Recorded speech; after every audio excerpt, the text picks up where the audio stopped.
hope you're doing well. Thank you for visiting my channel, 1111 Pinoy Tarot. In today's reading, let's take a look at your romantic love life for this week of May 2024. Tingnan natin ang romantic intention ng inyong new person that you're currently dealing with, or a returning person sa buhay mo.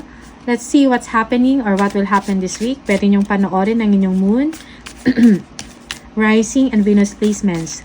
Thank you, Aries. Please subscribe, comment, share, and tap the bell. Let's see how your love life unfolds and what you can expect.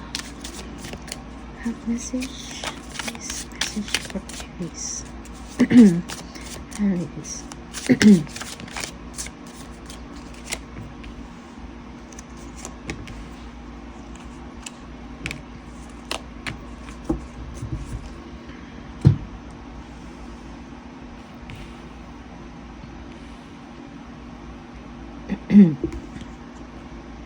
I am struggling to find the right path.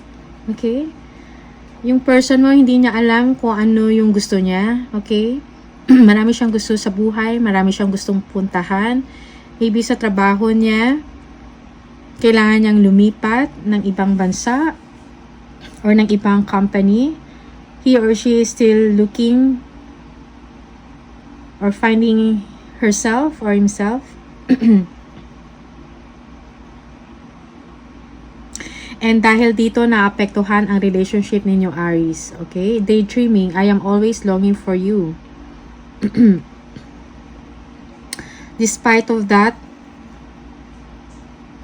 may mga times na lagi kanyang hinahanap despite sa pagiging busy niya or madami siyang ginagawa, in the middle of his or her confusion sa kung anong path siya. Okay, naisip ka pa rin niya, okay? Palagi. Maybe for some of you, magkahiwalay kayo or magkaiba kayo ng location, Aries.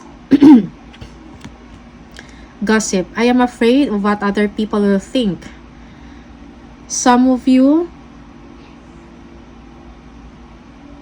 umiiwas sa mga chismis, okay?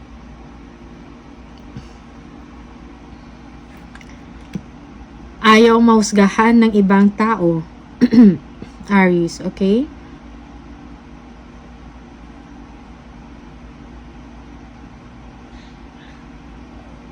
This person doesn't want to be blamed kung anong nangyari sa inyong dalawa. Okay? Ina-avoid niya yon. Ayaw niyang malaman ng ibang tao ang nangyayari sa inyong sitwasyon, sa inyong relationship. Broken. I feel shattered about this situation. Okay? Until now, yung partner ninyo o yung person ninyo hindi pa rin makaget over sa inyo. Definitely, merong hiwalayan na nangyari. You get separated. He or she cannot get over it. Siguro, nagkukulong. Okay? Nagkukulong sa room or sa bahay, doesn't want to be with friends kasi baka mahusgahan or malaman about nangyari sa relationship ninyo. Your person doesn't want to talk about it even in the family, with the family members. Okay?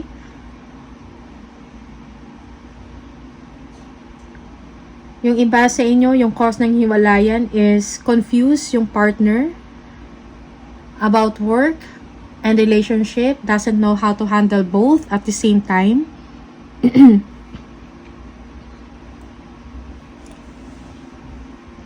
Okay. But despite of that, Aries, naisip ka pa rin niya palagi. Hindi ka niya makakalimutan.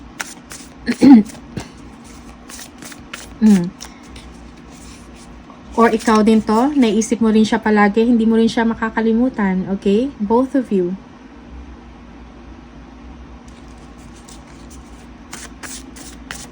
Yung iba sa inyo, hindi makaget over dahil umalis or iniwanan kayo ng partner, nagkahiwalay kayo, hindi kayo nagkaintindihan dahil iba yung direksyon ng buhay mo, iba rin yung sa kanya. You're not on the same path. Iba yung gusto mo, iba yung gusto niya, Aries, okay? And you keep on thinking about that person, about the situation. Let us see, ano pa yung message? Messages, please, for Aries. Love situation. Aries.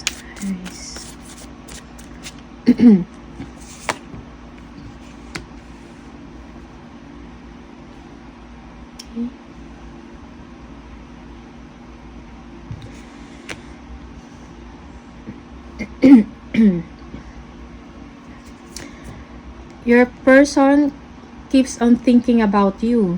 Hindi niya alam kung anong gagawin, paano makapag-communicate ulit sa'yo. Okay? Gusto niya mawala na sa isip niya yung hindi maganda nangyari sa inyo. Okay?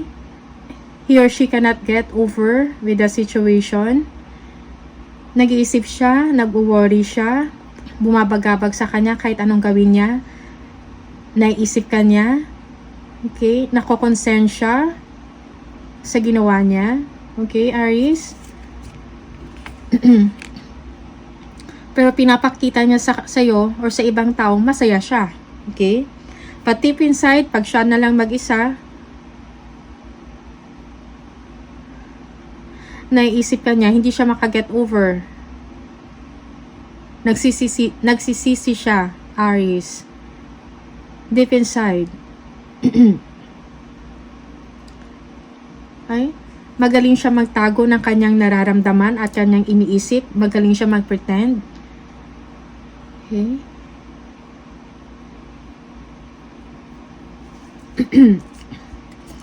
For some of you, yung partner ninyo is in denial sa nangyari.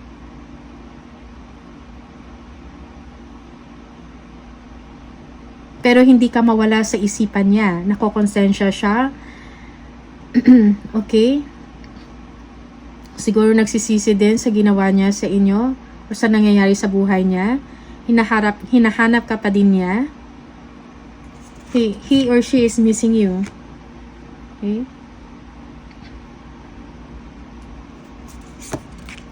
You feel that this person is keep on learning, keep on pursuing on something, doesn't know kung ano yung gusto niya sa buhay. Okay?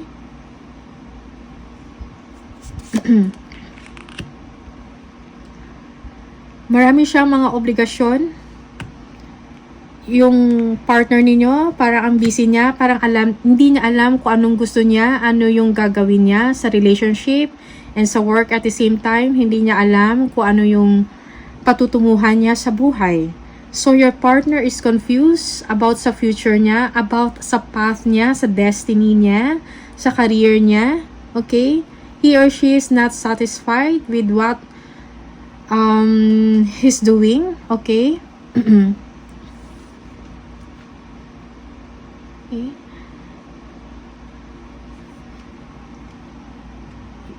You feel that your person is immature. Parang hindi pa rin nagbago, okay? Parang walang natutunan sa buhay or he's not learning his lesson. Okay, but here you are. You are independent, self-reliant, okay? Financially stable, you are a hardworking person, you are a leader. Kung ano yung nakakamtan mo ngayon, kung ano yung mga properties or things, valuable things na meron ka, it's because of your hard work. It's because of your leadership, your skills, yung talino mo, Aries, okay? You are very independent, masaya ka sa buhay mo, material things nandyan, nasusuportahan mo, okay? For some of you, you are still single, okay? All you care is your work, your career, your money, Aries. And yet, this person is, hindi niya alam kung ano yung gusto niya sa buhay. Okay?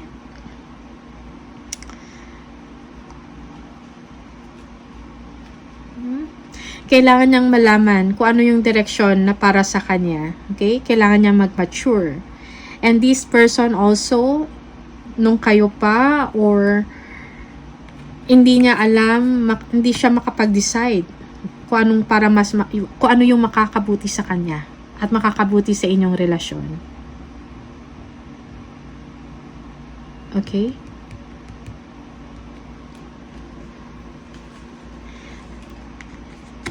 This person is spying on you. Siguro sa mga social media, tinitingnan ka. Okay?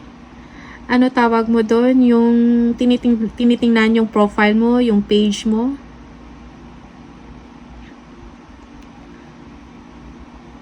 Tinitingnan yung mga pictures ninyong dalawa o yung mga memories ninyong dalawa, Aries.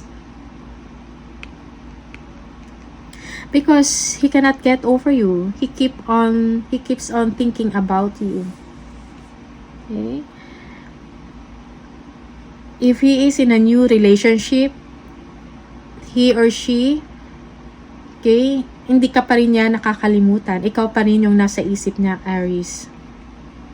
Pero pinapakita niya lang na masaya siya sa buhay niya, na okay siya, ayaw niya malaman ng ibang tao yung totoong nararamdaman niya or yung iniisip niya.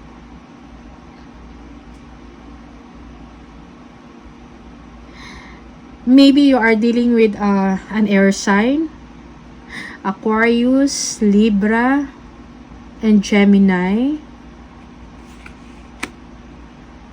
He is also a person that is warrior. Gusto niya makipag-ayos sa'yo, Aries. Pero nakita niya na okay ka na eh. Okay? And you are independent, financially secured, and stable.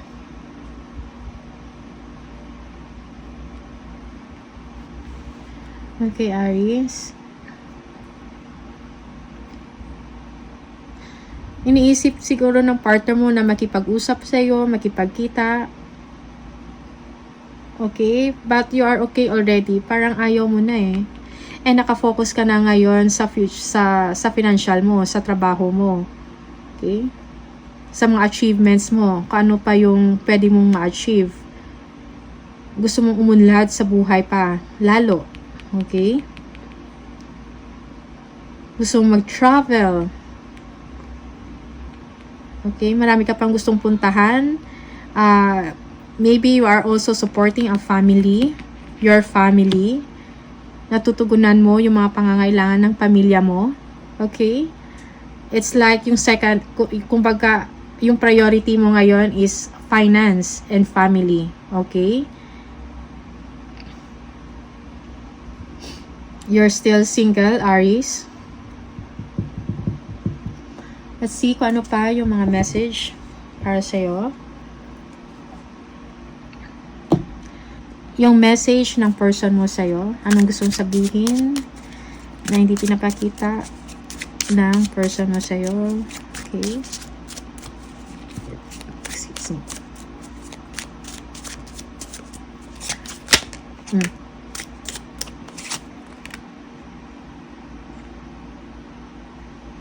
Okay. Finding out the truth crushed me. Okay? Siguro may nalaman siya about you. He or she knows about your success. And lalo siyang, alam mo yun, nainis, nadismaya. Okay? Nang hinayang. I lost myself for a little while. Yun yung gusto niyang sabihin. Nung wala kayo. I will wait for a sign from you. So, that person in your past, nag-aantay pa rin ng signs from you na makipag-usap, nakikiramdam, nagsaspy sa inyo, kumukuha ng mga information about you. Okay, maybe he or she wants to talk or communicate with you. Again, mga musta, kung ano na nangyayari sa inyo. It's time for me to heal now. Okay? So, naisip niya rin na kailangan niya na mag-move on at mag-heal na rin. Okay? I wish things could be different. So, merong panghihinayang dito, no? Na nangyari sa partner mo or sa ex mo. Okay? Sa iyong past person.